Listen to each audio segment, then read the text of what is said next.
இப்பொழுது 14ஆம் திருமொழி, கடைசி திருமொழி, கடைசி பதிகம். இதிலே ஆண்டாள் நாச்சியார் தனக்கு கிடைத்த பேரு, தான் எப்படி எம்பெருமானை அடைந்தோம் என்பதை ஒருவர் கேள்வி கேட்பதாகவும் மற்றொருவர் பதில் சொல்லுவதாகவும் அமைத்து அந்த எம்பெருமானை தான் கண்டதை இங்கே வெளியிடுகிறாள். மிக ஆச்சரியமான ஒரு பதிகம்.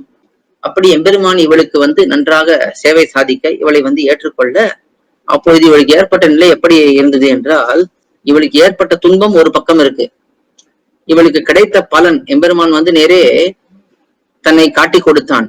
இது ரெண்டையும் பார்க்கும் பொழுது ஒருத்தராலேயே இந்த துன்பம் எப்படிப்பட்ட துன்பம், எப்படிப்பட்ட பேரு தனக்கு கிடைத்திருக்கிறது, எப்படிப்பட்ட தரிசனம் தனக்கு கிடைத்தது என்பதை ஒருத்தரிடத்திலேயே வைத்து பேச முடியும் அளவுக்கு இல்லை. அது அளவிறந்திருக்கிறது. அளவிறந்திருக்கிறதுனா அளவுக்கு மீறி இருக்கிறது.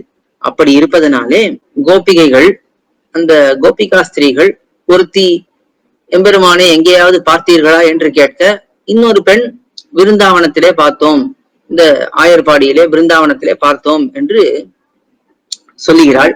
அப்படி இந்த கண்டீரே என்று கேட்டது துக்கத்திலே இருந்த நிலை, கண்டோமே என்று சொன்னது அந்த எம்பெருமானை பார்த்து விட்டோம் என்று ஆனந்தத்தை வெளிக்காட்டக்கூடிய நிலை. அப்படி கண்டீரே என்று கேட்கிறவர்கள் பாசுரத்தாலும், கண்டோம் என்று உத்தரம் சொல்லுகிறவர்கள், உத்தரம்னா பதில், அப்படி பதில் சொல்லுகிறவர்கள் பாசுரத்தாலும் தனக்கு பிறந்த விடாயையும், தனக்கு பிறந்த துன்பத்தையும், தனக்கு தான் பெற்ற பேற்றையும் அந்யாபதேசத்தாலே, வேறு ஒருத்தருடைய வார்த்தையாலே பேசி தலை கட்டுகிறாள். இந்த பிரபந்தத்தை முடித்து அருளுகிறாள் என்று இந்த இடத்துல விஷயம். ஆக இந்த கடைசி பதிகம் எப்படி இருக்கிறது? கண்டீரே கண்டோமே, கண்ணனை பார்த்தீர்களா என்று ஒருத்தி கேட்கிறாள். அவள் எப்படி கேட்கிறாள்? மிகுந்த வருத்தம், கண்ணனை பார்க்கவே இல்லையே, அவனை எங்க பார்ப்பது என்று கேட்கிறாள்.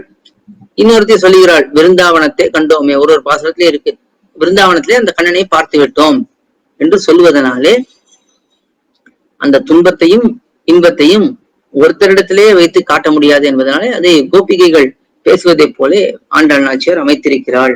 இது ஆண்டாள் நாச்சியார் தான் சொல்லியிருக்கிறாள் என்பதும் தவிர்க்க முடியாது. ஏன்னா தானே வெட்டுத்தன் கோதை சொல் என்று இதை சொல்லி இருக்கிறாள். கடைசி பாசுரத்திலே, பல பாசுரத்திலே எப்பொழுதும் போல அதை சொல்லி இருக்கிறாள். அப்படி இருப்பதனாலே இது அந்யாபதேச பாசுரமாகவும் இருக்கும். ஆனால் கடைசியிலே தன்னுடைய நிலையை உணர்ந்து தானாக இந்த பிரபந்தத்தை தலை கட்டக்கூடிய, முடிக்கக்கூடிய நிலையிலேயும் இருக்கும்.